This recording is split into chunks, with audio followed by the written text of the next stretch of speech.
देखिए आपको दिखा रहा होगा अब कि मेरा रिकॉर्डिंग चालू हो गया है, आप लोग के मोबाइल में लिख दिया होगा। तो चलिए मेघना आप पहले फॉर्मूला बताइएगा। प्रेम मनोरंजन आप जो है अपना माइक ऑफ कर लीजिए, मतलब कि उसको बंद कर दीजिए, म्यूट कर लीजिए। चलिए मेघना बताएंगे electric field intensity due two point charge का फॉर्मूला बोलना है, यानी पॉइंट चार्ज के चलते इलेक्ट्रिक फील्ड इंटेंसिटी का फॉर्मूला क्या होगा सर्टेन डिस्टेंस पर, वो बतलाना है। बतलाइए जल्दी से। नहीं याद है तो देखिए पॉइंट चार्ज के चलते इलेक्ट्रिक फील्ड का फॉर्मूला होता है Q/4πε0 डिस्टेंस का स्क्वायर, यानी उस डिस्टेंस कितना दूर पर ले रहे हैं वो होता है। आप बताइएगा इलेक्ट्रिक डायपोल के चलते इलेक्ट्रिक फील्ड इंटेंसिटी का फॉर्मूला एक्सियल पॉइंट पर क्या होगा ये बताना है। ई एक्सियल, क्योंकि पिछले क्लास में आप प्रॉमिस किए थे कि सर फॉर्मूला पूरा सुना देंगे। Sir 2kp/r3। के टर्म में नहीं बोलिएगा, 2p/4πε0 r³ होगा। और इक्वेटोरियल यानी परपेंडिकुलर बाइसेक्टर पोजीशन पर क्या होगा, ये इक्वेटोरियल। कॉपी पेज मत पलटिए, आवाज आ रहा है इधर। नो सर नहीं, खुला हुआ भी नहीं है। हाँ तब पेज नहीं खरखर नहीं होना चाहिए, सब आवाज आ जाता है इधर। तो इक्वेटोरियल पोजीशन पर आप बताइए। तो वीडियो भी ऑन करने का ऑप्शन है सर p है ना यहाँ। हाँ बोलिए। Sir p/4πε0 r³। ठीक है, p/4πε0 r³ है। चलिए इतना तो आप बता दिए। आप बताइए कोई स्फीयर है, वो चार्ज स्फीयर है, मेटालिक स्फीयर है जिस पर चार्ज क्यू डाल दिए हैं, तो अंदर में इलेक्ट्रिक फील्ड का फॉर्मूला क्या होगा ये बताइए। Inside sir 0। इनसाइड 0 होगा, और आउटसाइड डिस्टेंस r जो होगा सेंटर से लेना है, तो आउटसाइड का फॉर्मूला क्या होगा। तो वही पॉइंट चार्ज वाला, वही पॉइंट जाने की Q/4πε0 डिस्टेंस का स्क्वायर होगा। चलिए आप बताइएगा अगर लाइन चार्ज है, लॉन्ग लाइन चार्ज है, यानी कि ये लेंथ ऑफ वायर जो है ना, लेंथ ऑफ वायर जो चार्ज वायर है, लेंथ ऑफ वायर जो चार्ज वायर, और ये डिस्टेंस जो है r है, l जो है very very greater than r है, यानी इन्फिनिटी लॉन्ग वायर के चलते इस पोजीशन पर इलेक्ट्रिक फील्ड का फॉर्मूला क्या होगा। सर साइन 90 डिग्री हो जाएगा। हमको तो डायरेक्ट फॉर्मूला चाहिए। Sir 2 lambda twice lambda by 4πε0 r। Very good. और आप गॉस लॉ से भी यही प्रूव किए थे। और अगर थिन प्लेट है, प्लेट कैसा हो, थिन प्लेट हो और इसका सरफेस चार्ज जैसे सिग्मा हो, तो इलेक्ट्रिक फील्ड का फॉर्मूला क्या होगा। और अगर थिक प्लेट है और तब आपका सरफेस चार्ज डेंसिटी के चलते इसमें फॉर्मूला क्या होगा। सर थिन प्लेट के लिए σ/2 E0 σ/2 ε0, और सर उसके लिए σ/E0 σ/ε। लगता है याद किए हैं। रिंग के चलते sir charge ring, charge ring के चलते सर याद नहीं। चार्ज रिंग के चलते जो होता है आपका, यहाँ पर लिख रहे हैं चार्ज अगर रिंग है इसके चलते एक्सियल पॉइंट पर इलेक्ट्रिक फील्ड का फॉर्मूला होता है ट्वाइस QX, चार्ज इस पर होना चाहिए 4πε0। अगर इसका रेडियस a मानते हैं और डिस्टेंस x मानते हैं तो x² + a² का पावर 3/2 होता था फॉर्मूला। चलिए कोई बात नहीं है। आज हमको आप लोग को कोई डाउट भी पूछना था बोलिए। नो सर, डाउट सब खत्म है, यानी इलेक्ट्रिक पोटेंशियल और पोटेंशियल एनर्जी की बात करना है अकॉर्डिंग टू एनसीईआरटी, यानी सेकेंड चैप्टर ऑफ एनसीईआरटी, उसी का बात करना है। ठीक है। तो देखिए हम लोग 10th क्लास में इलेक्ट्रिक पोटेंशियल का फॉर्मूला पढ़े थे। किसका फॉर्मूला पढ़े थे, इलेक्ट्रिक पोटेंशियल का 10th क्लास में डिफिनीशन पढ़ते थे। याद है definition, electric potential, work done to bring a unit positive charge from infinity to a certain point. याद कीजिए, याद कीजिए, इलेक्ट्रिक पोटेंशियल का डेफिनेशन क्या होता है। तो ध्यान से समझिएगा। देखिए, रिटेन में तो कॉपी आपके पास है सारा, है ना, मतलब कि पीडीएफ फाइल है, तो केवल हमको समझाना बाकी है, इसलिए आपको ज्यादा कोई कष्ट नहीं है। लैंग्वेज सब लिखा हुआ है। तो सबसे पहले हम इलेक्ट्रिक पोटेंशियल की बात करते हैं, इलेक्ट्रिक पोटेंशियल का, है ना।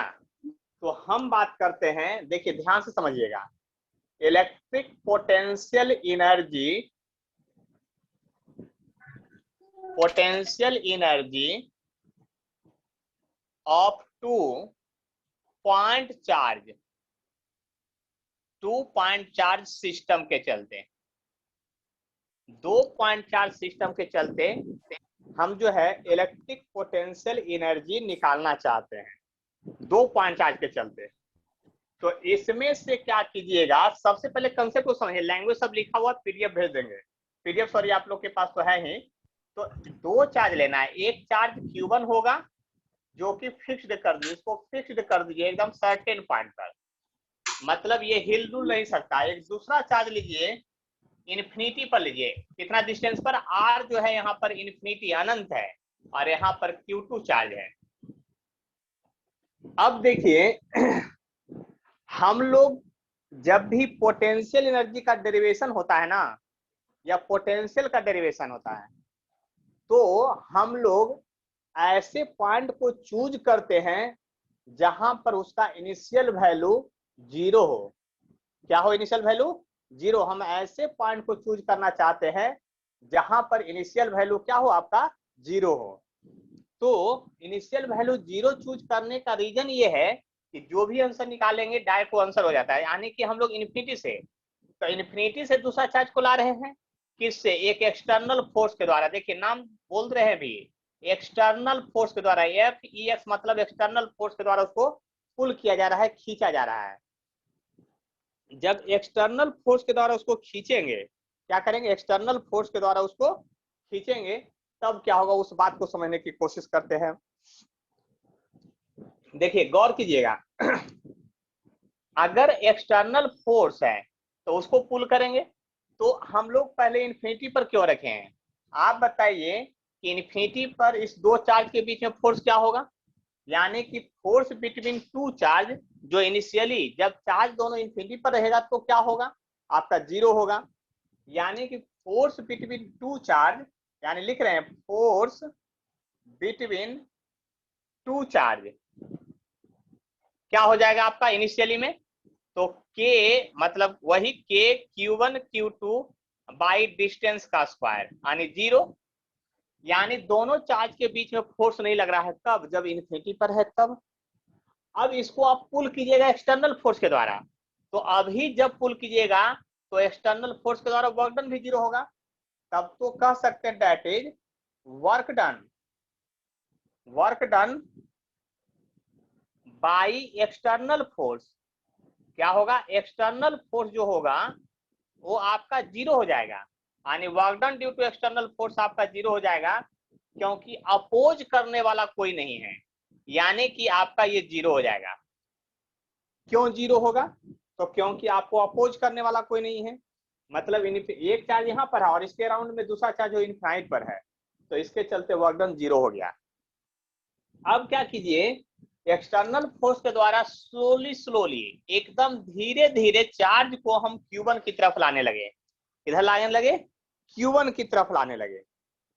तो जब सर्टेन डिस्टेंस बच गया इस दोनों के बीच, मान लेते हैं उस पर डिस्टेंस R बच गया दोनों के बीच, तब यहां पर जब Q2 चार्ज आ गया तो आपको एक एक्सटर्नल फोर्स इधर लगेगा, F एक्सटर्नल, और इलेक्ट्रोस्टैटिक फोर्स तब तो इधर लगेगा, E इलेक्ट्रोस्टैटिक हो गया।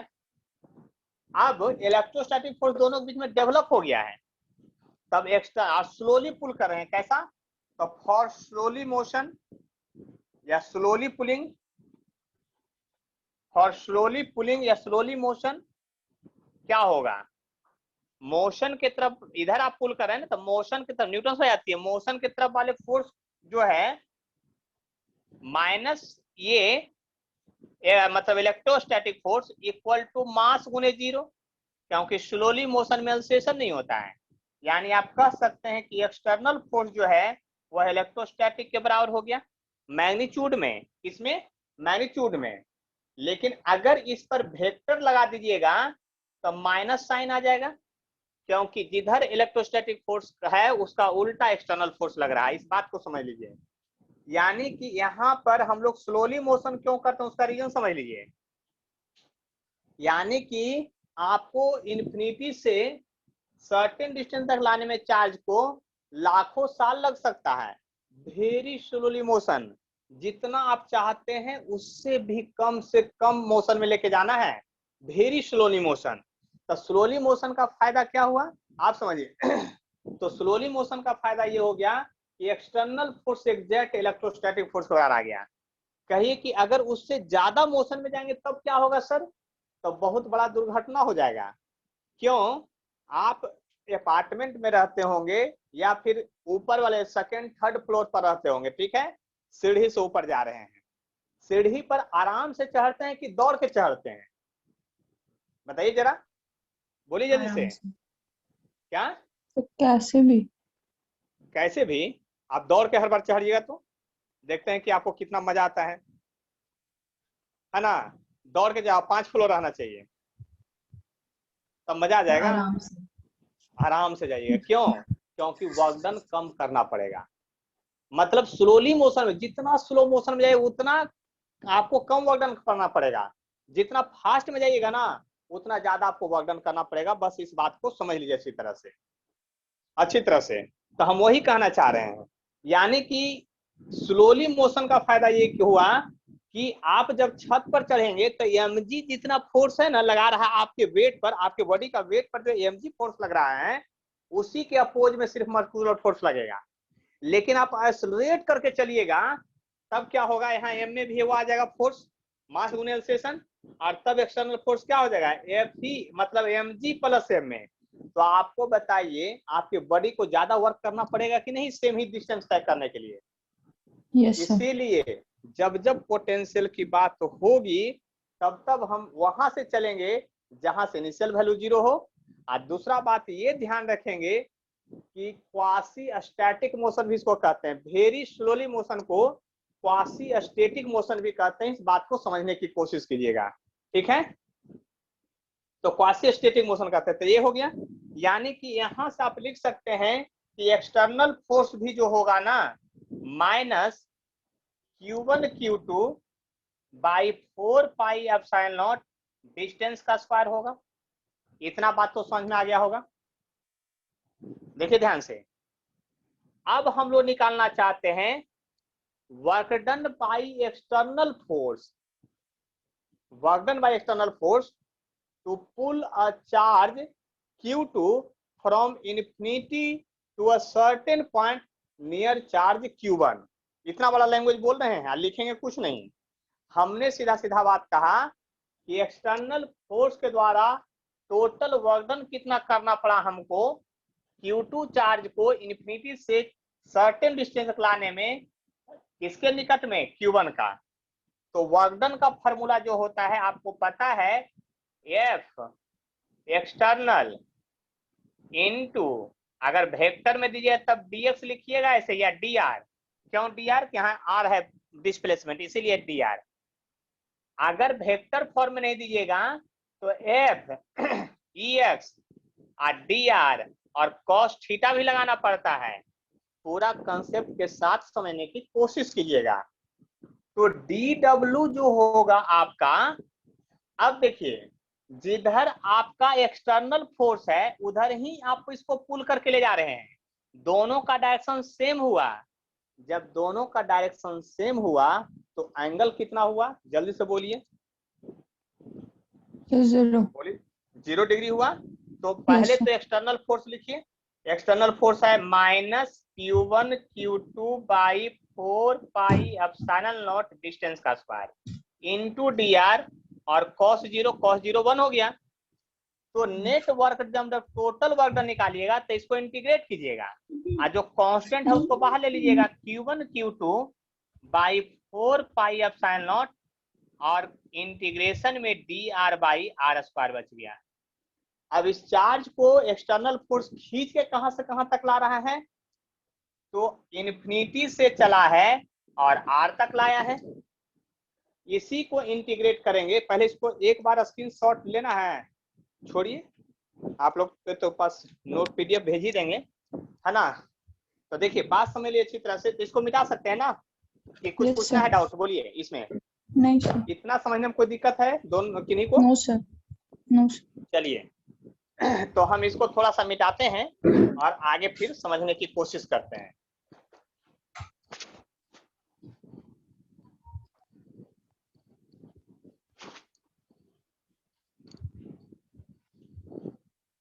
आप लोग भी इंटीग्रेट कर सकते हैं अपने मन से।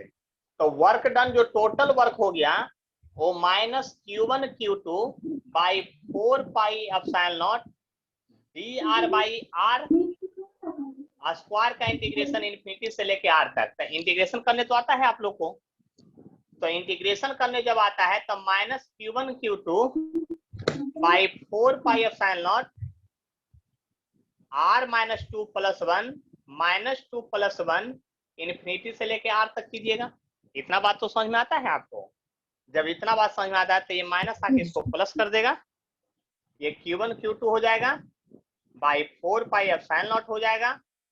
देखिए इसका जो हो जाएगा r-1, तो r-1 और माइनस इन्फिनिटी का पावर -1। अब इसको टोटल वर्क जो हो जाएगा, total work by external force Q1 Q2 हो जाएगा बाई 4 पाई एप्सिलॉन नॉट हो जाएगा। और क्या लिखिएगा आप ही बताइए, 1/r -1/इन्फिनिटी लिखिएगा। ये तो 0 हो गया ना, देख लीजिए ध्यान से। Yes sir. तो 1/r बच गया। Yes sir. तो यही वर्क डन जो है पोटेंशियल एनर्जी के रूप में स्टोर हो जाता है। This work done stored as potential energy, यानी दैट इज कह सकते हैं कि potential energy of two charge system जो होगा U बराबर Q1 Q2 by 4 pi epsilon naught r। तो डेरिवेशन समझा गया कैसे करना है, जो डेरिवेशन जो बात बोलिए जल्दी से ध्यान से। यस। तो यस आगे सर। बढ़े। तो देखिए जरा गौर कीजिएगा, बात को समझने की कोशिश कीजिएगा हम क्या कहना चाह रहे हैं। हम ये कहना चाह रहे हैं Q1 Q2 4 pi epsilon naught r हो गया आपका। अब ये जो यस r सर। हो गया ना यहाँ पर वैल्यू, आप देखिए फार्मूला याद करने का टेक्निक समझिए। वर्क डन ही पोटेंशियल एनर्जी में स्टोर हो गया, यानी वर्क डन जो है पोटेंशियल एनर्जी बना, और आपको फोर्स गुने डिस्टेंस सिंपल फार्मूला होता है वर्क डन का, फोर्स गुने डिस्प्लेसमेंट होता है ना। आप बताइए यस सर। फोर्स का फार्मूला क्या है, Q1 Q2 by 4 pi epsilon naught r square गुने r। तो एक r से एक r कट गया, यस देखिए सर। फार्मूला आ गया। तब फार्मूला सबको डायरेक्ट नहीं रखना है, कोरिलेशन है, दिमाग ला के रखना है कि वर्क डन बराबर क्या हो रहा है उसके अनुसार रख लेना है, ठीक है। ये टू चार्ज सिस्टम का हुआ। तो आप दोनों हमको तुरंत अब मतलब आप लोग निकाल के दिखाइएगा, potential energy of three charge system क्या होगा वो निकालना है। थ्री चार्ज सिस्टम क्या होगा ये आपको बताना है, यानी 3 गो चार्ज कहीं रख दीजिए, 3 गो चार्ज रख दीजिएगा तो आप मिलाइएगा तो ये ट्रायंगल का ही शेप हर हाल में होगा, चाहे जो भी ट्रायंगल हो। Q1 है, Q2 है और ये Q3 है। इसके बीच का डिस्टेंस R12 होगा, इसको R23 लिखिएगा, इसको R13 लिखिएगा। अब बताइए कि यहाँ पर जो है इसका पोटेंशियल एनर्जी का फॉर्मूला क्या होगा, जल्दी से 1 मिनट में आप लोग बताइए, आप दोनों बताइए निकाल के।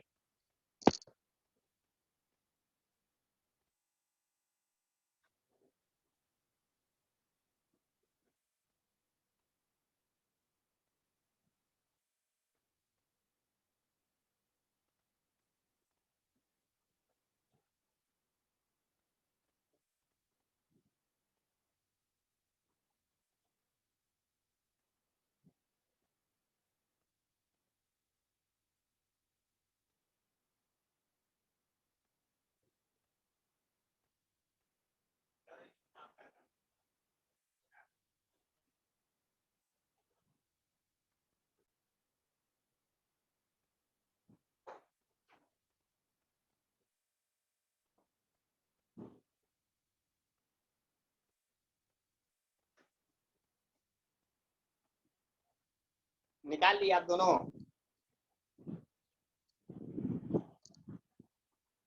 बोलिए जल्दी से।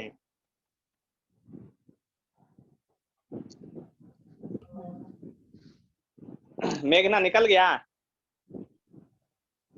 नहीं बोल रहे हैं। चलिए हम बताते हैं।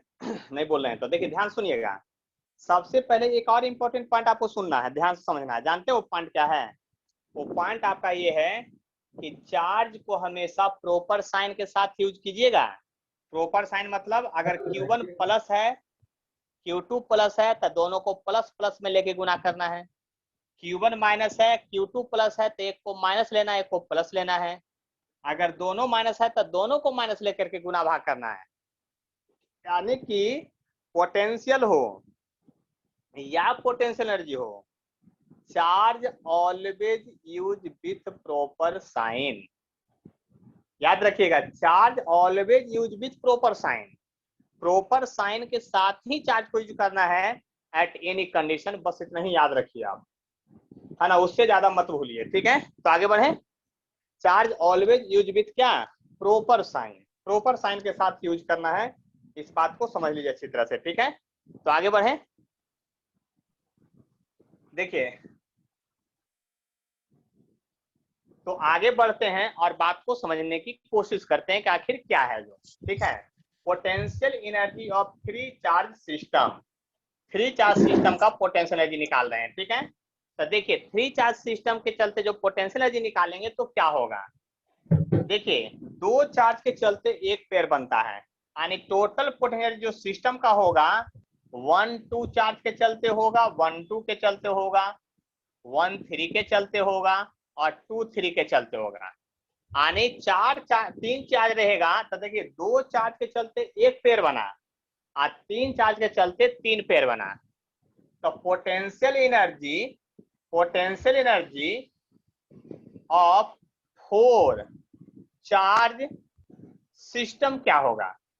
देखिए ये सब क्वेश्चन आपके बोर्ड एग्जाम में भी आ गया है, ऐसा नहीं कि बोर्ड में नहीं आया है। 12th बोर्ड CBSE में सब आया हुआ है। तो चार चार्ज के चलते लिखिएगा तो क्या होगा, आपको चार को चार्ज रखिएगा, Q1 Q2 Q3 और Q4।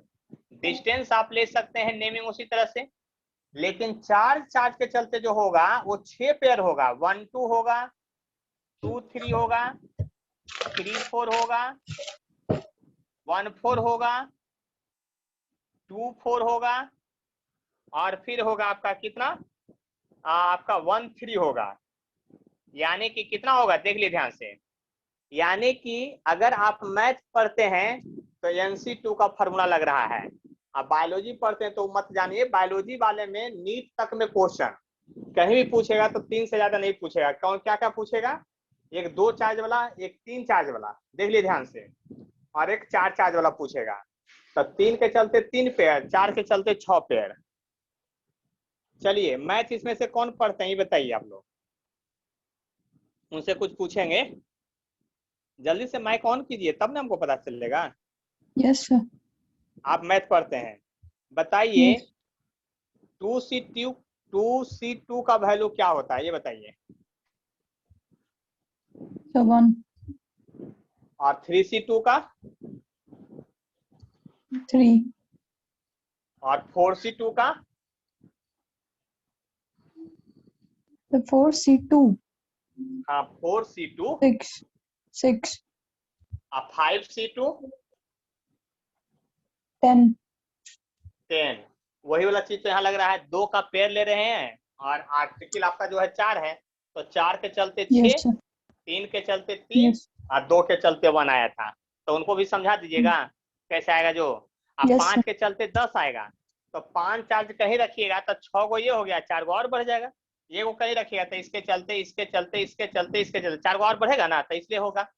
यानी कि बात अब समझ लीजिए अच्छी तरह से कि यहाँ पर हम क्या कहना चाह रहे हैं जो।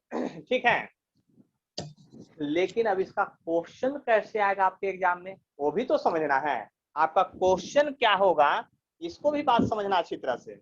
इसलिए क्वेश्चन कैसे पूछेगा, देखिए आपके स्कूल से एग्जाम में, बोर्ड एग्जाम में, कॉम्पिटिटिव एग्जाम में, नीट में, जेई में क्वेश्चन कैसे पूछेगा। क्वेश्चन पूछेगा कि 3 चार्ज था पहले इनफाइनाइट डिस्टेंस पर। 3 चार्ज कहाँ था पहले? इनफाइनाइट डिस्टेंस पर था। और उन सभी चार्ज को ट्रायंगल के कॉर्नर पर अरेंज करने में आपको वर्क डन कितना करना पड़ेगा, ये निकालना है ना। हो सकता है आपको इसको न्यूमेरिकल वैल्यू में दे दे, है ना। मतलब कि क्वेश्चन समझ आ रहा है ना हम क्या कहना चाह रहे हैं। जो हम कहना ये चाह रहे हैं कि आपका क्वेश्चन कैसे पूछेगा उसको समझिए बात को। तो हमने कहा कि इस क्वेश्चन को ऐसे पूछ सकता है, देखिए 80 पर वहां पर रखे हुए हैं आप लोग, बोलिए जल्दी से। Yes sir. पेज नंबर निकालिए 124 जल्दी से। पेज नंबर 124 क्वेश्चन नंबर 66 बनाइए जल्दी से फटाफट एकदम। और देखिए मीटिंग इंड होगा तो भागिएगा नहीं, तुरंत हम चालू करेंगे। 3-4 मिनट में मीटिंग इंड हो जाएगा, अब फिर से दोबारा पढ़ाएंगे। भागना नहीं है, ज्यादा देर पढ़ाएंगे, 1.5 घंटा। जल्दी जल्दी सिलेबस निकालना है। देखिए आपका question page number 124 question number 66, how much work done has to be done in assembling 3 charge particle at a vertex of equilateral triangle as shown in the figure।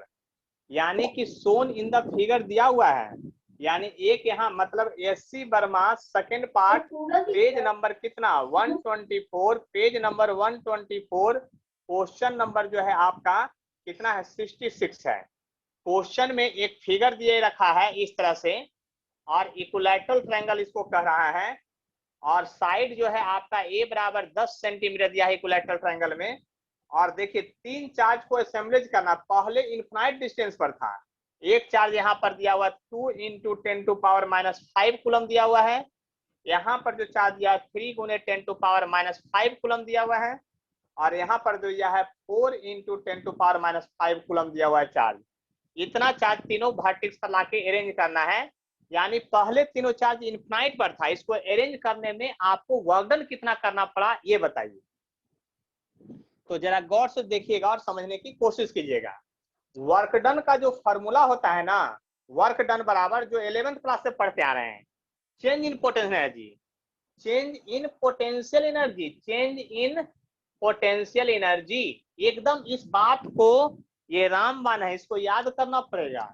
जब जब वर्क डन निकालना रहेगा इलेक्ट्रोस्टैट में तो चेंज इन पोटेंशियल एनर्जी की बात करेंगे, अगर पोटेंशियल एनर्जी के हेल्प से निकालना है तो। और वर्क डन बराबर तब तो फॉर्मूला हो जाएगा U final minus U initial, हर हाल में ही होगा फाइनल माइनस इनिशियल होगा। क्या होगा? फाइनल माइनस इनिशियल होगा। तो इसके आगे जो है आप कैलकुलेशन करके दीजिए हम। देखिए जो पूछेंगे वो जवाब देना है, ठीक है। हमने कहा कि फाइनल में जो है सारा चार्ज वर्टेक्स पर आ गया है तीनों। इनिशियल में सारा चार्ज कहां पर था? इनफाइनाइट डिस्टेंस पर था। सारा चार्ज कहां था? इनफाइनाइट डिस्टेंस पर था। तो आप बताइएगा, जो माइक ऑन किए थे अभी, है ना? Yes sir. आप बताइएगा इनफाइनाइट डिस्टेंस पर अगर तीनों चार्ज है तो उस समय तीनों चार्ज के बीच का पोटेंशियल एनर्जी क्या होगा? बोलिए। जीरो होगा, क्योंकि सब इनफाइनाइट डिस्टेंस पर है। तो नीचे जो फार्मूला होता है इन्फिनिटी, यानी जीरो हो गया। यानी कि इनिशियल में जीरो हो गया। अब फाइनल में कई वो पेयर बना? 3 वो चलते 3 पेयर बना ना। Yes sir. तो आप 3 पेयर लिखे थे ना हम लोग, तो 3 पेयर लिखना पड़ेगा आपको। एक बार में सोल्यूशन नहीं होगा, तीनों बार सोल्यूशन करना पड़ेगा। क्या? Q1 Q2। तो देखिए K मतलब कि Q1 Q2 लिखिएगा तो 9 × 10⁻⁹ कॉमन आ जाएगा। और डिस्टेंस सबका सेम है। तो देखिए 9 × 10 मतलब एक बार फार्मूला लिख देते हैं, ठीक है, पहली बार है इसलिए फार्मूला लिख देते हैं। देखिए लिखेंगे K Q1 Q2 by R12 plus K Q2 Q3 R23 plus K Q1 Q3 R13। और अब हमको तो मानना पड़ेगा कि ये Q1 है, ये Q2 है, और इसको Q3 मानना पड़ेगा, तब में डिस्टेंस ऐसे मानेंगे। लेकिन आपको क्वेश्चन में दिया है तीनों का डिस्टेंस सेम है, यानी क्वेश्चन में अकॉर्डिंग टू क्वेश्चन है R12 R23 और R13 का वैल्यू दिया हुआ है 10 सेंटीमीटर, यानी 0.1 मीटर। के भी सब में कॉमन है, और सॉरी अभी एक स्टेप और, इसको ब्रैकेट में लिखना था फाइनल वाले को, और माइनस इनिशियल में क्या है, सारा का 0 है पोटेंशियल एनर्जी, क्योंकि इनिशियल में सब इन्फिनिटी पर है, इसलिए उधर वाला पार्ट तो गायब हो जाएगा, है ना। तो बाद में जो आप वर्क डन बराबर लिखेंगे तो उसमें क्या चीज कॉमन लाएंगे, सारा टर्म इधर से कॉमन आ जाएगा आपका। सारा टर्म मतलब कहने का मतलब कौन सा टर्म, सारा टर्म जब इधर से कॉमन आ जाएगा तो जरा गौर कीजिए, सारा टर्म जब कॉमन आ जाएगा, कौन कौन, के और डिस्टेंस, तो 9 गुने 10 टू पावर 9 कॉमन आ गया, और डिस्टेंस कितना 0.1 मीटर कॉमन आ गया, और अंदर में बच गया क्या, इस दोनों का प्रोडक्ट, यानी Q1 Q2 का प्रोडक्ट, इस दोनों का प्रोडक्ट लिखिए, तो 3 दूनी 6 गुने 10 टू पावर 10, प्रोडक्ट लिखना है ना, तो ये दोनों को गुना कर दे, 3 दूनी 6 और 10 टू पावर -10, फिर किसका Q2 Q3 का, तो Q2 इस दोनों का प्रोडक्ट लिखे 4 या 12 यानी 12 इंटू 10 टू पावर -10, फिर प्लस किसका लिखिएगा 1 3 का, मतलब 4 2 जा 8, 4 2 जा 8 इंटू 10 टू पावर -10 लिखिएगा। अब आपको पता चल गया होगा कि ऊपर जाके 10 हो जाएगा, तो 9 गुने 10 टू पावर 10 और 10 टू पावर 10 माइनस में कॉमन आ गया, और अंदर में बच गया 6 प्लस 12 प्लस 8, देख लीजिए, तो 26 हो गया, और 9 गुने 26 आ गया, तो 9 6 54, 5 बचा, 9 दुनिया 18, 5 23 जूल हो गया। यानी इतना वर्क करना पड़ा होगा एक्सटर्नल एजेंट के द्वारा सारा चार्ज को वर्टेक्स पर अरेंज करने के लिए। कोई परेशानी है तो हमको बतलाइए, फिर से समझाने के लिए तैयार है, बोलिए जल्दी से। नहीं है तो हम इतना जल्दी हार मानने वाले में से नहीं हैं। चलिए आप लोग वैसी 80 वर्मा 124 पेज नंबर में आप बनाएंगे कितना 68 नंबर प्रॉब्लम, 66 के बाद 68। देखिए प्रॉब्लम तभी समझ में आएगा थ्योरी जब प्रॉब्लम बना लेंगे आप।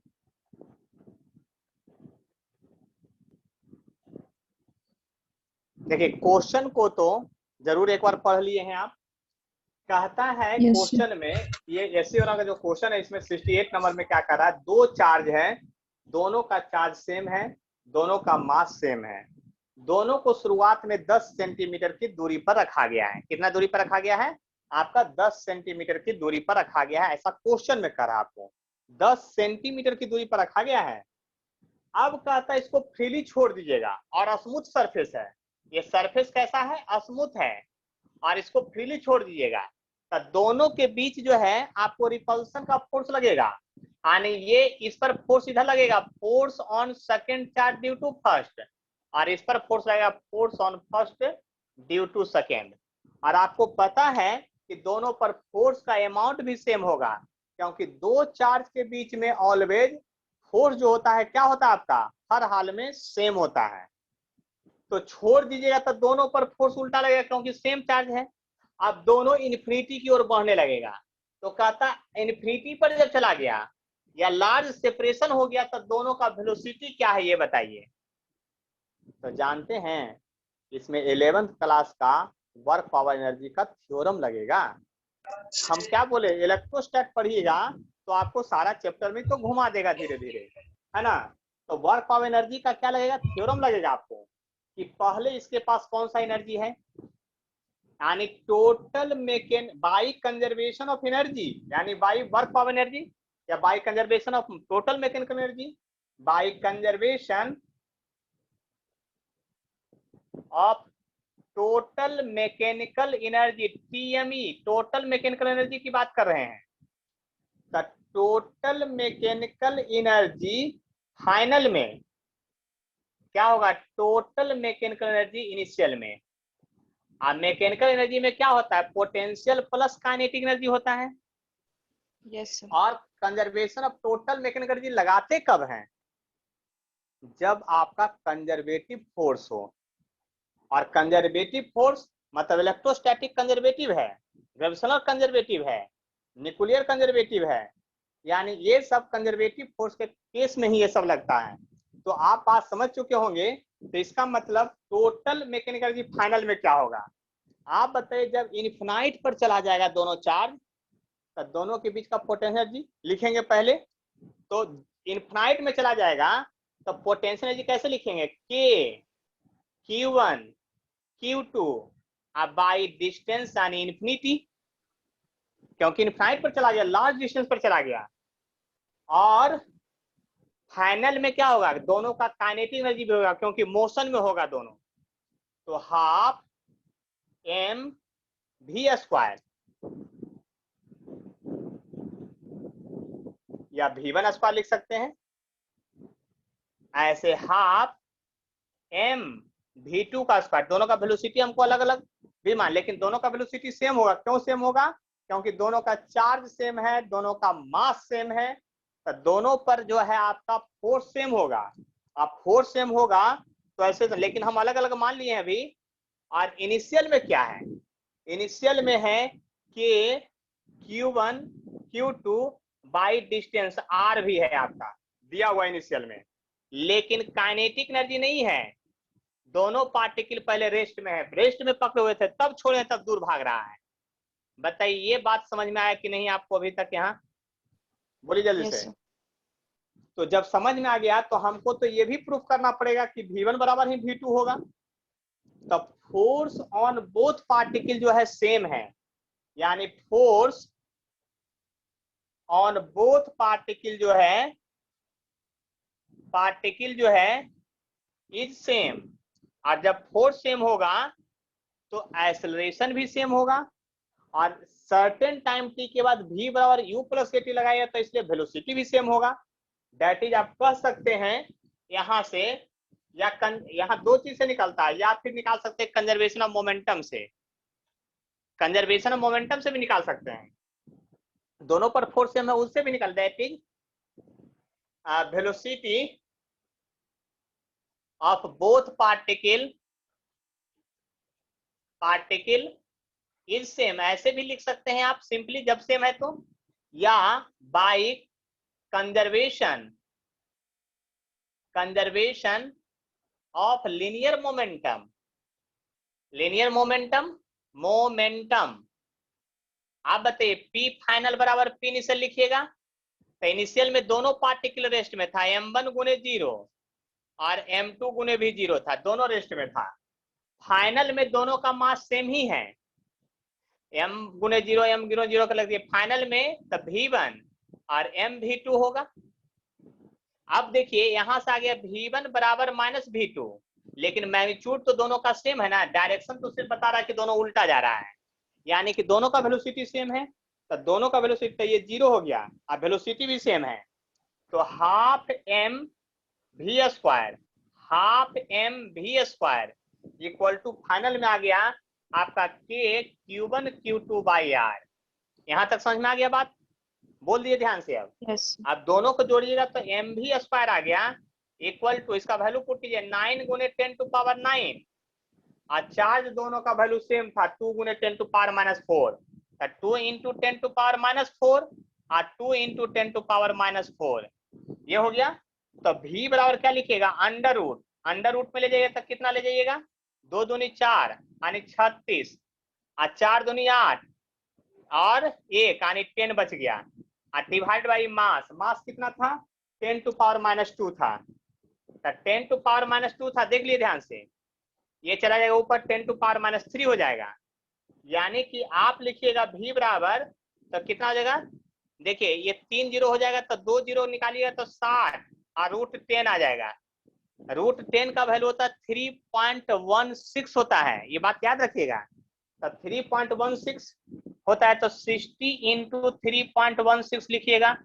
अब इसको गुना भाग कर लीजिएगा तो 1 0 और 6 6 36, 3 और 6 3 9 और 6 3 18, मतलब 189 मीटर पर सेकेंड के रफ्तार से लगभग दोनों चार्ज जो है आपका मूव कर रहा होगा।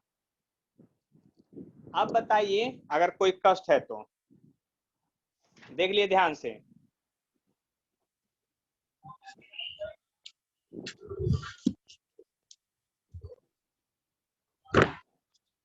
इसमें 600 मीटर पर सेकंड आ रहा है, लगता है एक जीरो कहीं गड़बड़ हो गया काउंटिंग में, देखे तो यस यानी कि ऊपर में 10 होगा, कहाँ 10 था, एक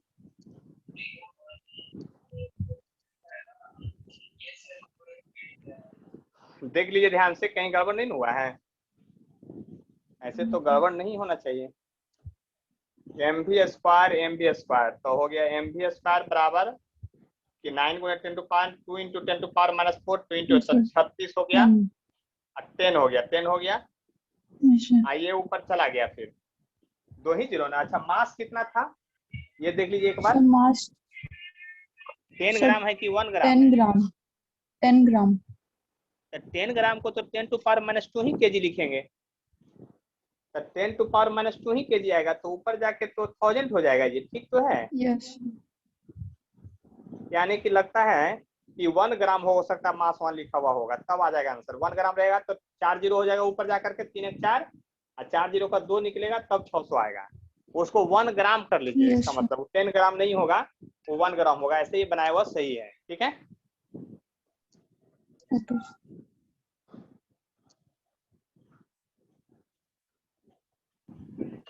कोई सोचे एससी वाला में गलती क्वेश्चन नहीं रहता जल्दी।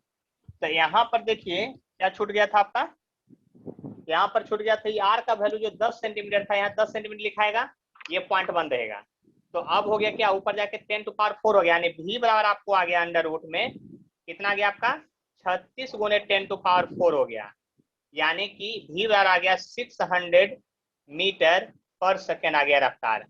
यानी कि बात आप समझ चुके होंगे अच्छी तरह से कि 600 मीटर पर सेकेंड आ गया। आए बात समझ में। अब हम लोग देखेंगे, जानते क्या, पोटेंशियल एनर्जी ऑफ क्या, electric dipole in external electric field. क्या, electric field. External electric field में जब हम कोई किसको, जब एक्सटर्नल इलेक्ट्रिक फील्ड में जब कोई हम मतलब कि डायपोल को रख देंगे तो इसका पोटेंशियल एनर्जी का डेरिवेशन कैसे होगा और क्वेश्चन कैसे बनेगा, दोनों देखेंगे तभी आज छुट्टी होगा।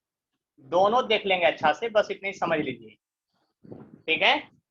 ये एक्सटर्नल इलेक्ट्रिक फील्ड पहले से प्रेजेंट है आपको, इसमें से कोई डायपोल रख दिया आप, डायपोल में मान लिया कि यहाँ पर -q चार्ज है और यहाँ पर +q चार्ज पहले से रखा हुआ है, और इसके बीच का एंगल थीटा है, ठीक है, क्या है, थीटा है।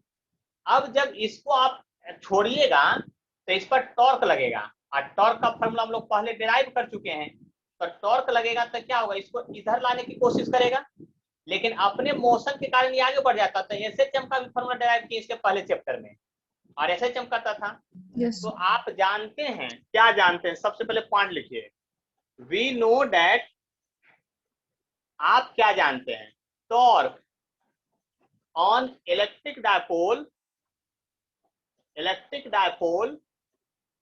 इन एक्सटर्नल फील्ड। क्या, एक्सटर्नल फील्ड आप क्या जानते हैं ये बताइए। तो पी साइन थीटा जानते हैं, है ना।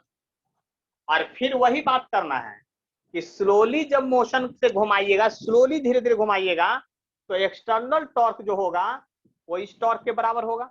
एक्सटर्नल टॉर्क जो होगा क्या होगा, इस टॉर्क के बराबर होगा। इस बात को समझ लीजिए अच्छी तरह से, और तब तो बात समझ लीजिए कि रिस्टोरिंग टॉर्क जो होगा, मतलब कि ये हो गया, लेकिन टॉर्क का फॉर्मूला पी साइन थीटा हुआ। तो मेघना आप बताइएगा, मेघना बताएंगे, यस सर। वर्क डन का फॉर्मूला क्या होता है, बोलिए। वर्क डन का फॉर्मूला डिस्प्लेसमेंट होता है, ये तो आप लीनियर वाले में पढ़े हैं। आप बताइए कि रोटेशनल में वर्क डन का फॉर्मूला क्या हो, रोटेशन में वर्क डन का फॉर्मूला क्या होता है, क्योंकि यहाँ तो टॉर्क की बात हो रहा है ना। तो रोटेशन में वर्क डन का फॉर्मूला क्या होता है ये बताइए, बताइए जल्दी से। चलिए वो नहीं बताएंगे, एक प्रेरणा रंजन आप बताइए, आपको नहीं याद है तो हमको तो याद है। Angular displacement. वेरी गुड, सही सही एकदम बोले हैं। क्या, तो फिर लिखना पड़ेगा क्या, वी नो डैट क्या, work done by torque, torque के द्वारा जो वर्क डन होता है वो टाउ इंटू डी थीटा होता है। कब? डी डब्ल्यू के चलते, छोटा वर्क डन। तो टोटल वर्क जब निकालिएगा, टोटल वर्क निकालिएगा, तब P E sine theta into D theta का इंटीग्रेशन करना पड़ेगा। लिमिट कहां से कहां लीजिएगा?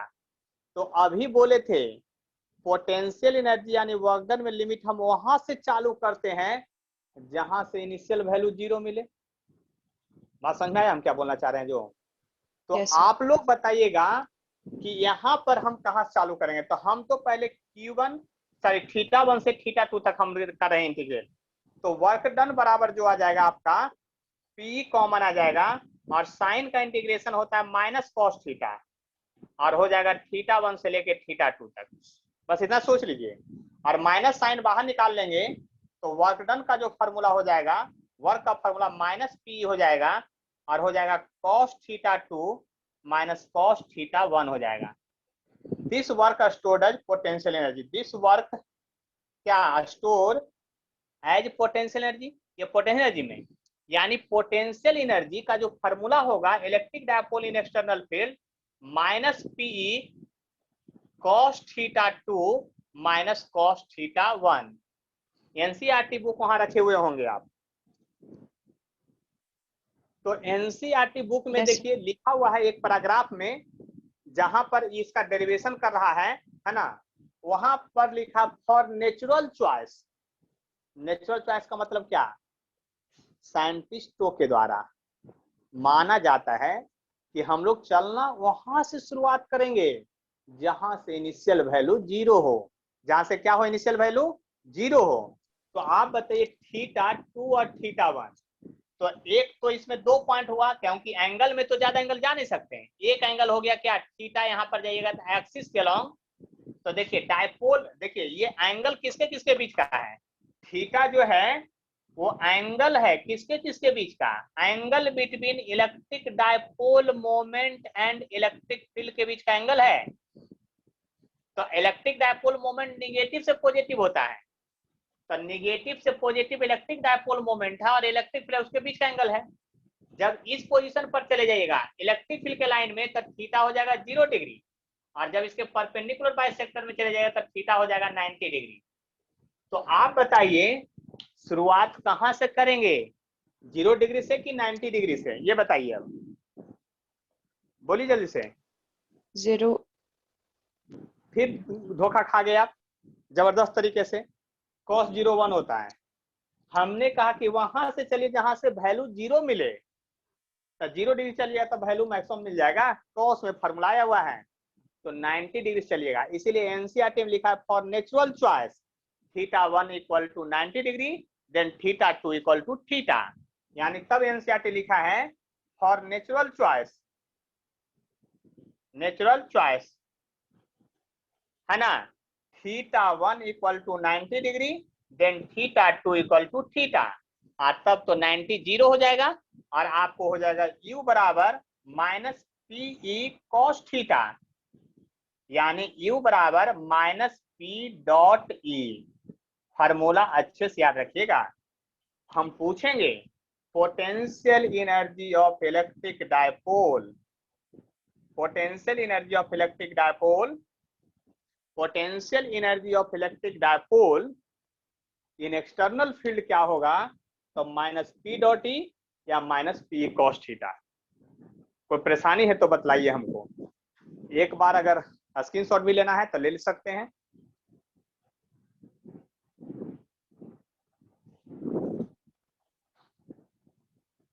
बढ़ेंगे, चलिए देखिए क्वेश्चन क्या कहता है। An electric dipole is moment P lying along uniform electric field.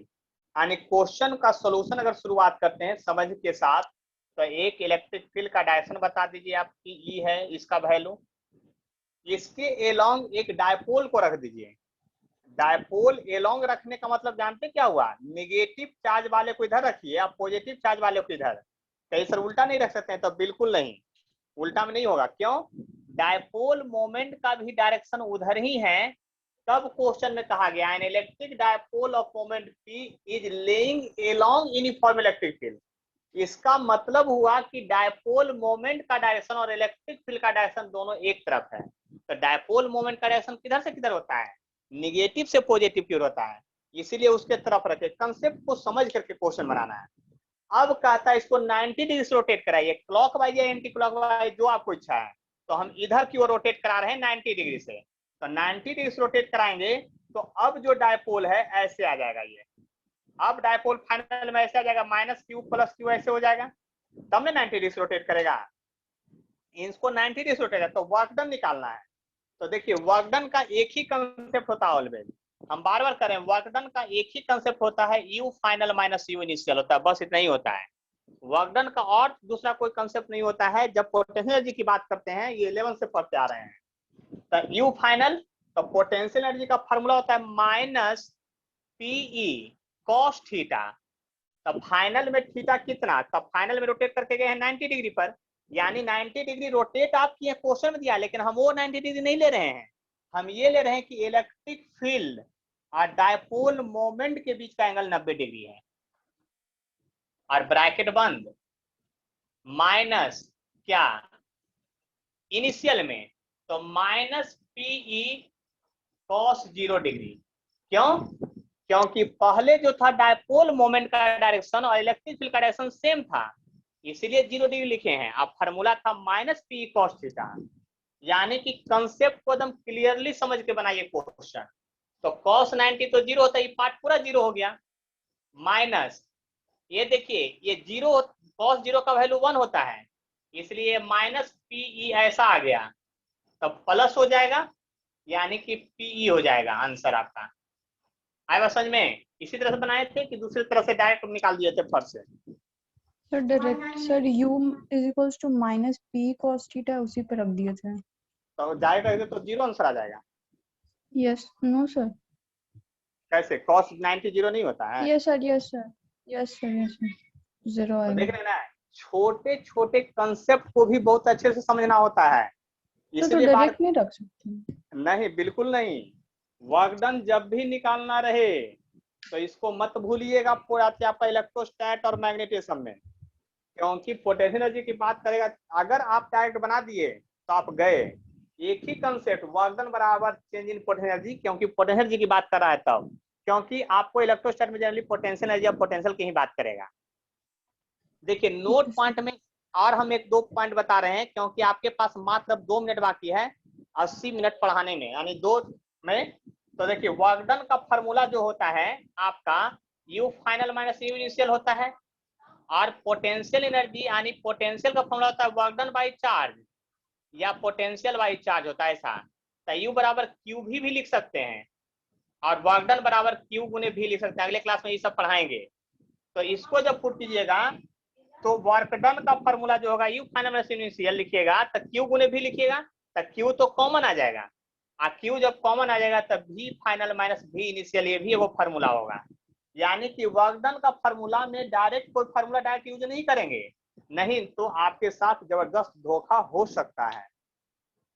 तो आज का क्लास यहीं तक है ना, इतना में कोई प्रॉब्लम है तो बताइए। और ये वाला जो क्लास है ना, आधे घंटे में वीडियो यूट्यूब पर डाल के आपको लिंक दे देंगे, अगर कहीं कंफ्यूजन होगा तुरंत उसको रिकैप करके देख लेना है, ठीक है? क्या पढ़ाएं, जो डेली अब पढ़ाएंगे रिकॉर्ड करके डेली डाल देंगे, तो आपको भी फायदा हो जाएगा कि दोबारा आप देख सकते हैं उसको जितना मन करेगा, ठीक है?